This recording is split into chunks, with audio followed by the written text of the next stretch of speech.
Put your guns down.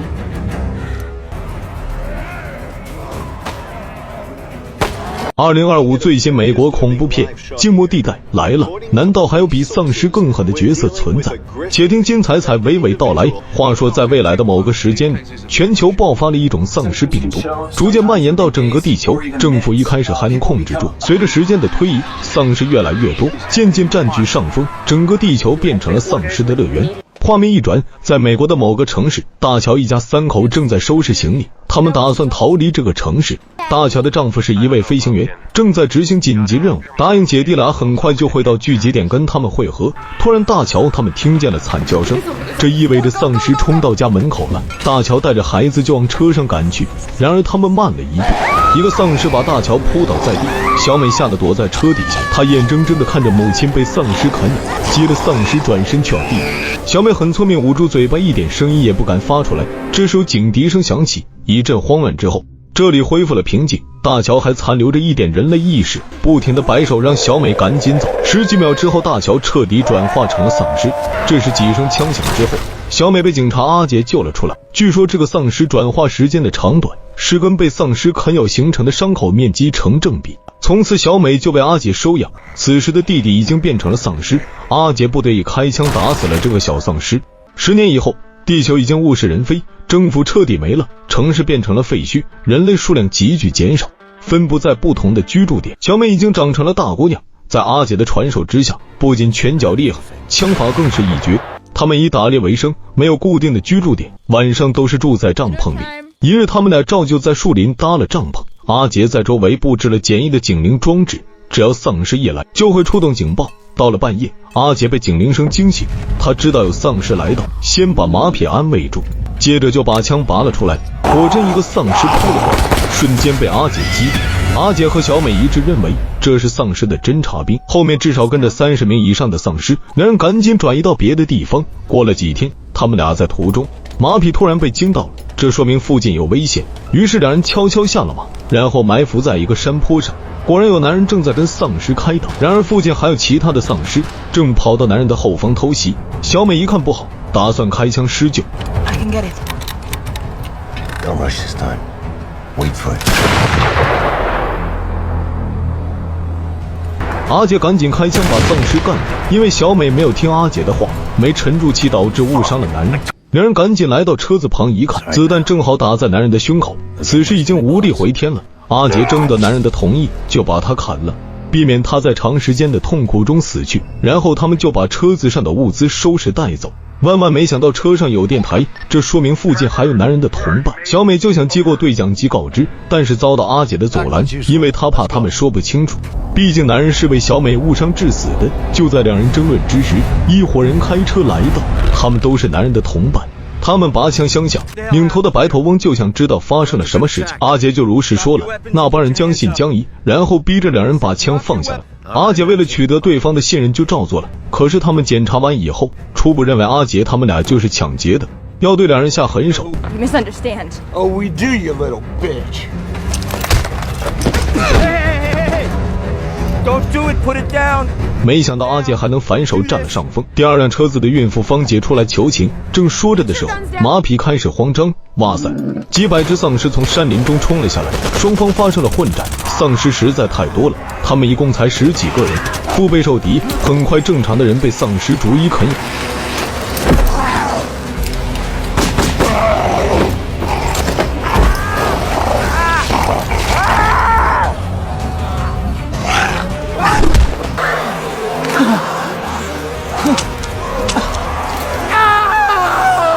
最后阿杰和小美救下芳姐，和她的老公大卡上了一辆车飞奔而去。然而丧尸王决定非要把这4人啃咬不可，于是带着丧尸一路尾随，车子还是快。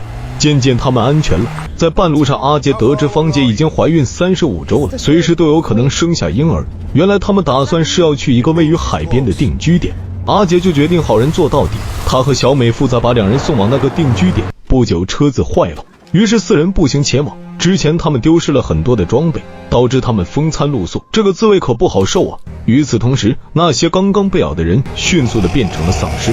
晚上他们在一栋废弃的大楼里休息，阿杰提前设置了警铃和触碰式炸弹，这样他们就可以安稳的睡觉了。到了半夜，丧尸王带着那群丧尸一路尾随，先是找到了阿杰他们遗留的吉普车，这帮丧尸又不知疲倦，他们的鼻子就像是警犬一样，继续循着气味找下去。到了第二天的早上，小美在天台上看着老照片，她听见了异响，知道那些丧尸来了，赶紧跑下去通知阿杰他们，可是已经晚了，丧尸已经在楼道阻拦小美，双方缠斗起来，几个回合小美就搞定这只丧尸。这时又出现一只，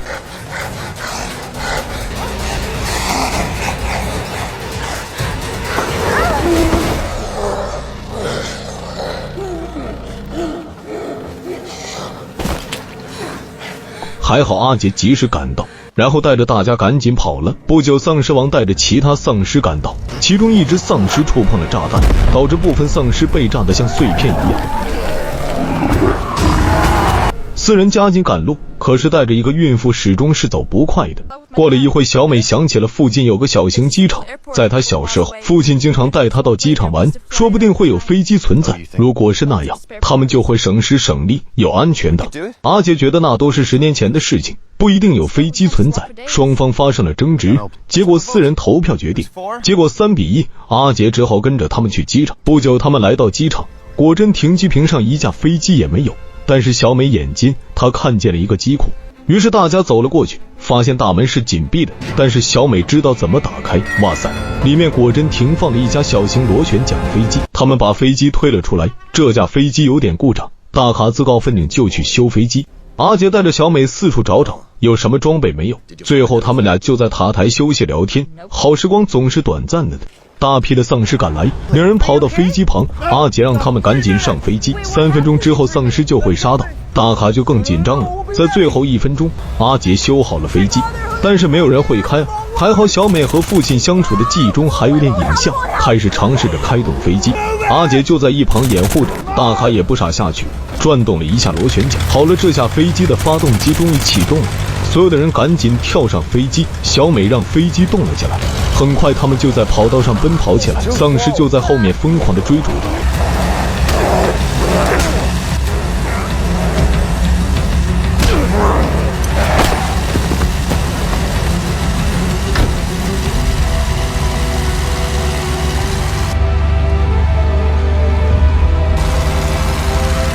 飞机终于飞上了蓝天，大家都松了一口气。可是不久，飞机出现故障，发动机冒出黑烟，然后开始滑翔着坠落。还好飞机撞到一棵树上，4人这才捡回一条命。此时已经没有别的办法，4人挣扎着继续上路吧。到了晚上，他们露宿在一个废弃的火车站，大卡悄悄在一节车厢里掏出一把手枪想自杀，原来他的小腿被丧尸咬了一口。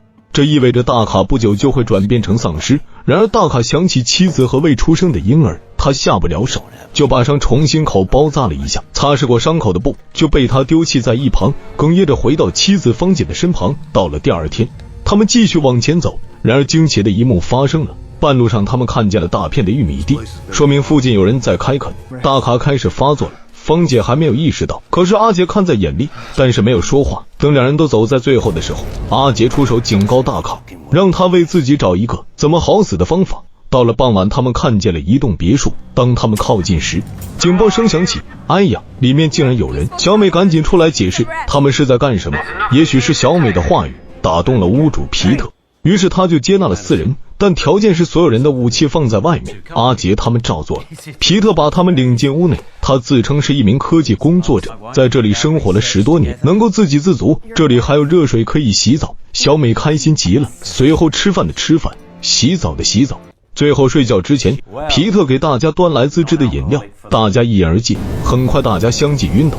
然而这玩意对大卡无效，万万没想到皮特竟然有个特殊的手持设备，专门对付丧尸的。与此同时，丧尸王率众找到火车站，捡起了那块擦拭过伤口的布匹，循着气味追了过去。而这边，等大家醒来，发现自己被皮特捆绑起来。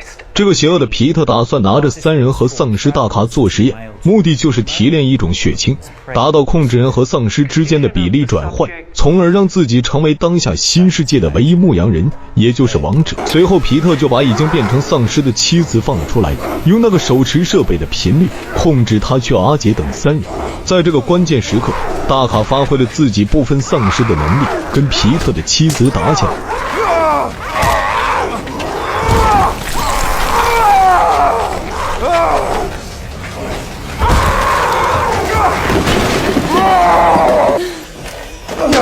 然后开上了皮特的车子跑了。一路上他们被丧尸包围了，最后无路可走，只好弃车靠着2只脚狂奔，而大卡就留下来断后。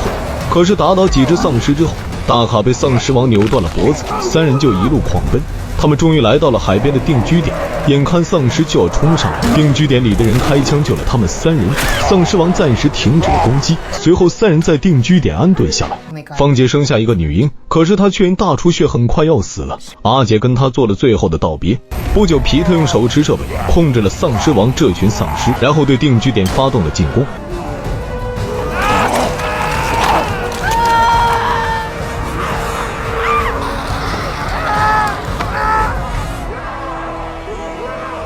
一番混战之下，阿杰破坏了皮特的手持设备，结果皮特反被丧尸咬死，定居点已经被攻破了。大家通过密道集体转移。小美在逃跑途中发现其中一个丧尸就是自己的父亲，她惊呆了，还好阿杰赶紧把他拖走。随后定居点的人炸毁了那些船物，然而丧尸王却追了过来，阿杰跟他进行了一番生死搏杀。就在他快要咬到阿杰时，小美一枪爆了丧尸王的脑袋。影片到此基本结束。我认为本片拍摄还行吧，算是这几年拍摄比较好看的丧尸电影，满分5星我给打分4星。影片的唯一的缺点就是时长，如果控制在1个半小时就比较好了。片中女主颜值和演技都很不错，赞一个。好了，谢谢大家的捧场。